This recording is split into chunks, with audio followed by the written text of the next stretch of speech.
Jain sir. Jain Jain. जिस प्रकार से माननीय अरविंद केजरीवाल जी जो कि दिल्ली के मुख्यमंत्री हैं, उन्हें ईडी के द्वारा, प्रवर्तन विभाग के द्वारा सम्मन भेजा गया था, क्या बोलना चाहेंगे?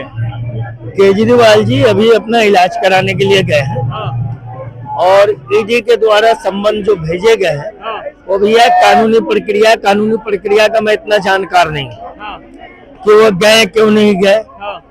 अगर उनपे किसी तरीके का कोई आरोप है, कुछ ये है, तो भैया भारत की पुलिस है, भारत की सरकार है, भारत की सुरक्षा कर्मी है, वो किसी को भी कहीं से भी खोज के ढूंढ के ले आएगी। कौन उससे कितना दूर भागेगा? भाग नहीं सकता। या तो भागने के लिए उन्हें जो है कि देश छोड़ के जाना पड़ेगा। केजरीवाल जी के लिए भारतीय जनता पार्टी ट्वीट कर रही है कि तीसरे सम्मन में तो गिरफ्तार कर लेंगे। भैया गिरफ्तारी तो तय है, आज नहीं कल।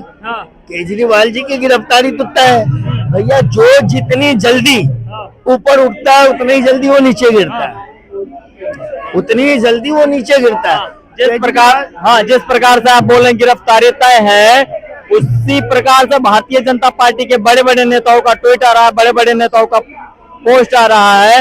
वो बोले केजरीवाल जी चोर है, उनके मन में चोर है, उन्होंने बेईमानी किया, इसलिए ईडी के सम्मन का इन्होंने जवाब नहीं दिया। और केजरीवाल जी ने जो जवाब दिया है उसमें केजरीवाल जी ने लिखा कि मुझे ईडी जबरदस्ती कर रही है, मेरे ऊपर दाग लगाना चाहती है, मैं बिल्कुल निर्दोष हूँ। देखिए हर आरोपी, हर मुजरिम अपने आप को तब तक निर्दोष तो बोलता ही रहता है जब तक अदालत से उसे सजा नहीं हो जाती। वो अपने आप को निर्दोषी कहता है।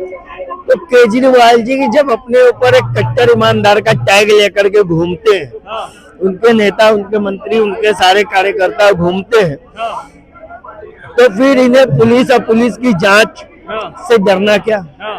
जेलों में जाने से डरना क्या? इनको तो बेखौफ जनता के सामने खड़े होकर के अपना जो है कि पछ रखना चाहिए, जवाब देना चाहिए। इनको तो भागने की जरूरत ही नहीं है और टाल मटोल करने की भी जरूरत नहीं है। ईडी ने बुलाया, सीबीआई ने बुलाया, जैसे ही इनके पास मैसेज आया इनको तुरंत जाना चाहिए था, अविलंब जाना चाहिए। क्या जी बताओ मेरे ऊपर क्या चार्ज है, क्या आरोप है, मैं उस आरोप का सामना करूंगा।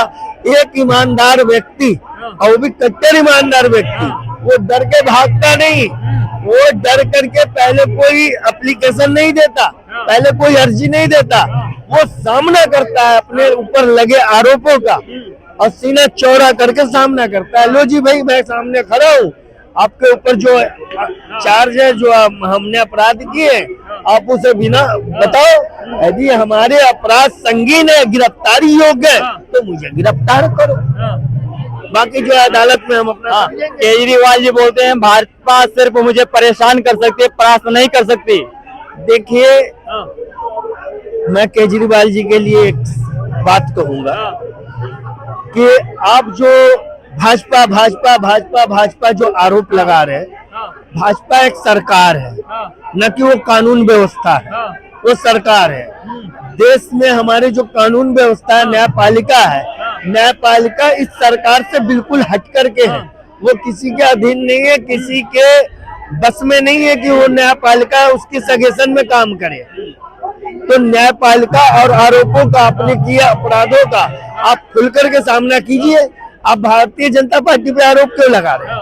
उस पर आप आरोप लगा के केजरीवाल जी डायरेक्ट बोल रहे हैं कि भारतीय जनता पार्टी केंद्र में सरकार है और जितने केंद्र की एजेंसियां हैं जो बड़ी बड़ी, जैसे ईडी हो गई, सीबीआई हो गई, ये सारी केंद्र सरकार में जबरदस्ती केंद्र ईडी को बोल करके मुझे सम्मन दिलवा रहे हैं, मुझे गिरफ्तार करवा रहे हैं, मेरे ऊपर आरोप लग रहा है। देखो जी ये भारत है, इस देश के अंदर कानून का राज चलता है। यदि सरकार के कहने पे कोई जांच एजेंसी अगर कोई काम करती है, कोई दुर्व्यवहार करती है, तो उसके ऊपर भी कार्रवाई होती है। हमारी कानून व्यवस्था इतनी लचर नहीं है कि उस पर कार्रवाई न हो। यदि वो सरकार के तरफ से सरकार के कहने पे काम कर रही तो कार्रवाई उस पर भी होगी। आज न हो, भले कल हो, कुछ दिन बाद हो, लेकिन उस पर भी होगी। लेकिन आप तो कानून का सामना कीजिए, आप तो सामने आइए खुल के कि हाँ भाई चलो हम पे जो आरोप लगे, जो चार्ज लगे, मैं सामना करता हूँ, आप सामना कीजिए।